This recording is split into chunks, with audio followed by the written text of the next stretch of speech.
Olá, paz do Senhor Jesus. Vamos para mais um vídeo aula do nosso Seminário Teológico do IBBC. Apostila número 1, terceira matéria, Pentateuco. Paramos na página 189 e retomamos página 191, livro de Números do Pentateuco. A relação entre o livro de Números com Êxodo é normal, pois ambos relatam o período de peregrinação pelo deserto.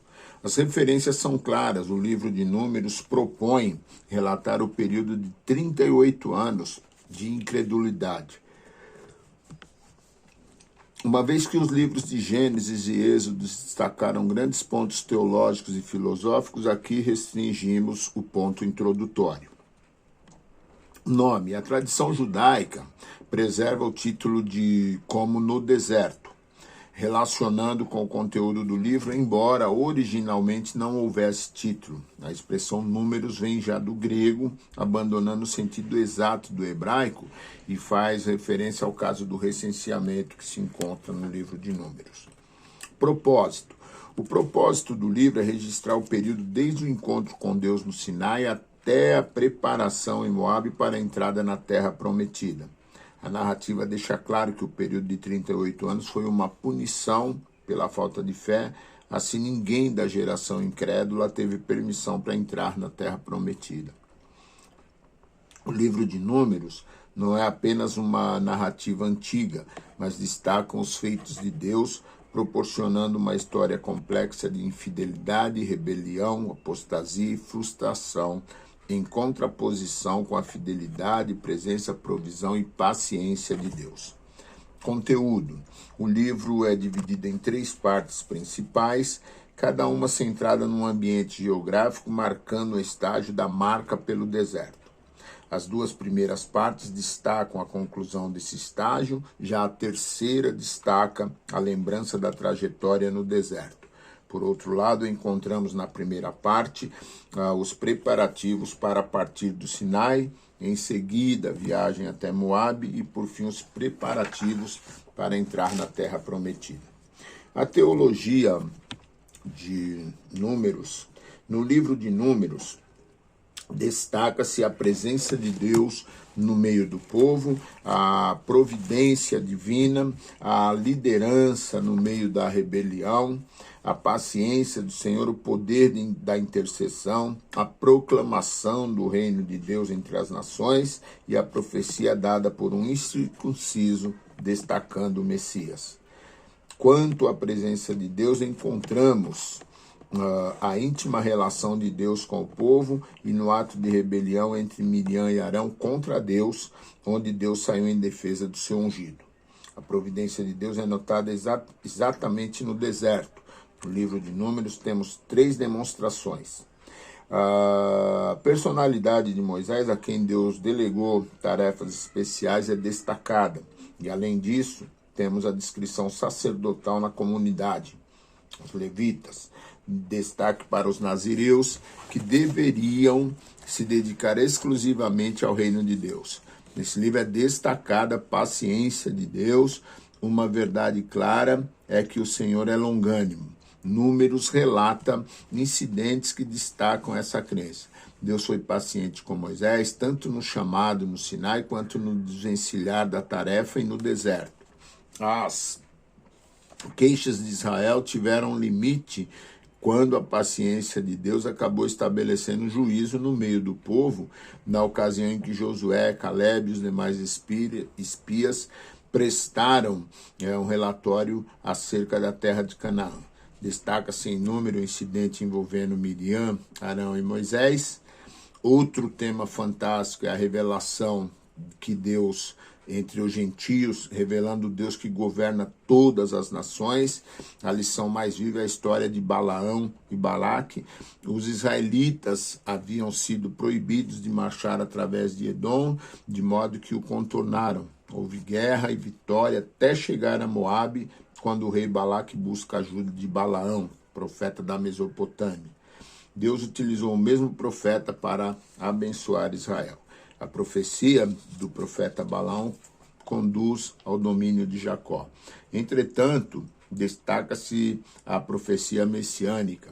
Em seu contexto, a profecia não faz menção do Messias, mas a descrição da estrela e do cetro. Simbolizam o domínio, de modo que revela o papel do Messias como guerreiro e vencedor, acendendo o fogo da esperança no Messias, que dominará todas as nações com justiça e paz. Página 195, nós encerramos o número e entramos no livro de Deuteronômio.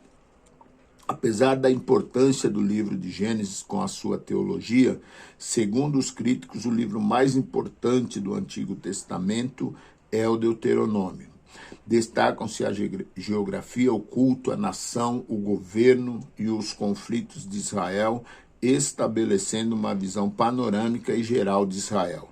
Como nos livros anteriores, destacamos a teologia bíblica, histórica e filosófica, propondo destacar os problemas levantados pelos críticos, a interpretação para a igreja do século XXI e sua influência. O contexto histórico. Por 38 anos, depois de terem sido impedidos de entrar em Canaã, Israel ficou restrito ao deserto de Parã e Cades Barneia. Somente quando a velha geração morreu, tiveram permissão de retornar à jornada. Deus os conduziu num longo percurso pelo oriente do Edom, e eles receberam a ordem de acampar em Moabe, aguardando as instruções finais para atravessar o Rio Jordão e tomar posse da terra prometida. Foi um momento grandioso. Moisés, impedido de entrar na terra, aproveitou a ocasião para pronunciar 3 longos discursos ao povo de Israel. A essência desses discursos de despedida encontram-se em Deuteronômio.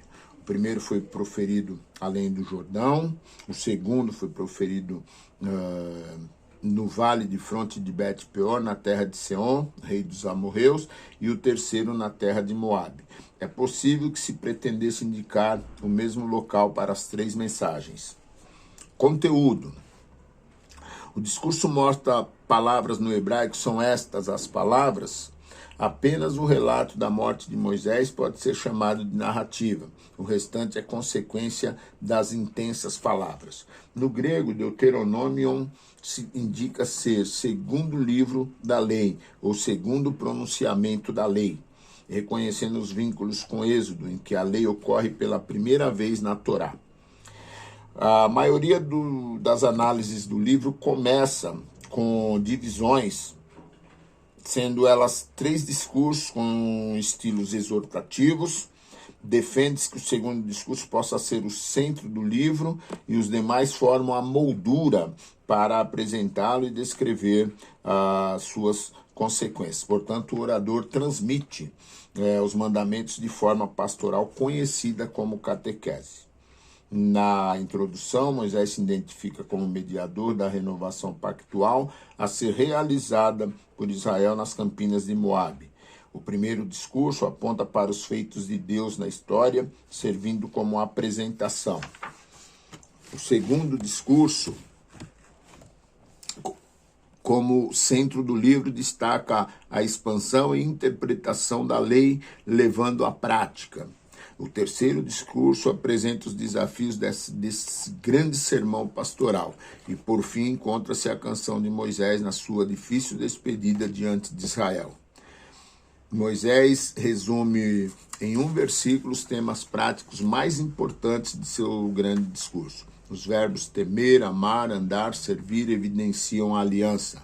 O verbo temer foi usado para o povo da aliança, tendo a terra como foco primordial. Já o verbo amar passa a ser visto como caráter profético, podendo ser facilmente praticado em Jesus Cristo, segundo a visão desse grande homem. Quando se trabalha a teologia entre Deus e a terra, usa-se o termo temor, mas o amor privilegia os seres humanos integrais. Qual seria o conteúdo do temor? Israel vivenciou esse sentimento em virtude dos milagres e feitos de Deus. Contudo, em Deuteronômio, Moisés ensina o povo que esse temor deve ser acompanhado por andar com Deus, revelando na Torá que Deus sempre esteve à frente do povo da aliança. Com a igreja, Jesus faz o mesmo, andando à frente em justiça e graça. Análise teológica. Como vimos, o livro apresenta temas doutrinários que têm influenciado o pensamento e a vida religiosa dos judeus e dos cristãos, da mesma forma que influenciou o discurso profético de vários profetas de Israel. Credo. Deuteronômio 6,4 apresenta os chamados de Shema. Essas palavras deveriam estar no coração dos israelitas. Deviam ser escritas nos umbrais das casas e nos portões. Jesus considerou o Shema como a base de todo o cristianismo. O credo apresenta a unidade e a singularidade de Deus, nosso Senhor, Deus, o Senhor um. E essa frase indica claramente que Deus exigia exclusividade e amor total. O Deus que age. Vimos que os feitos de Deus não foram apresentados primeiramente em Deuteronômio. Contudo, temos uma lembrança desses feitos, tornando essa parte essencial da história da criação, narrativa do dilúvio, a aliança da criação e a manutenção dessa aliança com Adão, Noé, Abrão e agora com Moisés. Nesse livro, os atos históricos de Deus tornaram-se parte fundamental do ponto de vista do livro. Moisés lembrou-lhes o que o Senhor fez por causa de Baal-Peor, com o propósito de instruir sobre o comportamento futuro deles na terra prometida. Assim, o feito de Deus que age na história deveria estar vivo na mente dos novos israelitas antes de entrar na terra. Conceito de pecado. A base doutrinária do pecado é vista na história da queda e ilustrada nos capítulos seguintes de Gênesis. Em Números, o pecado de Israel é retratado em alguns eventos de murmuração e rebelião. O ponto essencial do cumprimento da aliança era Êxodo, onde Deus escolhe o seu povo para ser propriedade exclusiva. A gravidade do pecado se esclarece de maneira dramática em Deuteronômio. Um aspecto central do livro é a série de instruções sobre as cerimônias de bênçãos e maldições que seriam observadas logo que o povo pisasse a nova terra. A liturgia das 12 maldições destaca os diversos crimes espirituais, sociais e sexuais semelhantes ao decálogo, embora mais abrangente. Sistema legal. A expressão hebraica, as 10 palavras, conhecida no grego como decálogo, dada a Israel em Êxodo 34, 28, é repetida em Deuteronômio 5. O cenário que o Deuteronômio estabelece para si, mesmo com versículos de abertura, é o de Israel acampado nas planícies de Moabe. A palavra Deuteronômio é uma construção grega que significa uma segunda lei. Assim, muitas das leis do livro da aliança aparecem novamente em Deuteronômio com pequenas alterações. O livro é, portanto, um documento da renovação da aliança, na qual as experiências históricas do povo são contadas de novo, a fim de despertar a gratidão e a obediência sincera e voluntária. Influência. Como podemos medir a influência de um livro? É só notar a quantidade das suas citações no decorrer da história. Os estudiosos da Bíblia veem a influência de Deuteronômio em Samuel, Elias, Oséias, Jeremias e em Jesus. No caso do Novo Testamento, destaca-se como a fonte mais influente. Deuteronômio era uma das obras mais valorizadas em Qumran. Entre os mais de 20 fragmentos encontram-se citações ou seções de cada capítulo do livro.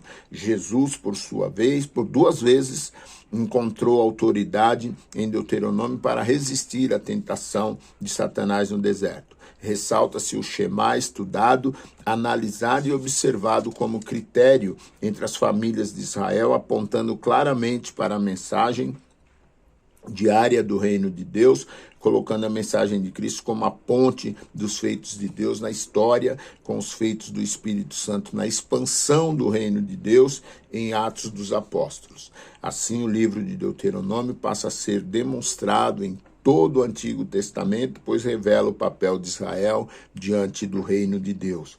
Com isso, fala-se de geografia, do culto, da nação separada, do governo e dos conflitos humanos, servindo como panorama para os novos cristãos depois da ressurreição de Cristo. No livro de Atos temos um panorama da geografia, da comunidade diária, do povo separado em diversas culturas, governo providencial de Deus e os conflitos humanos surgindo a partir de então nas cartas pastorais, doutrinárias e os evangelhos. Nós encerramos na página 199 o livro de Deuteronômio, a matéria de Pentateuco. Vocês têm aí as recapitulações, preparem-se durante essa semana, eu vou colocar alguns slides da matéria para que vocês possam estar bem preparados. Que Deus abençoe a todos.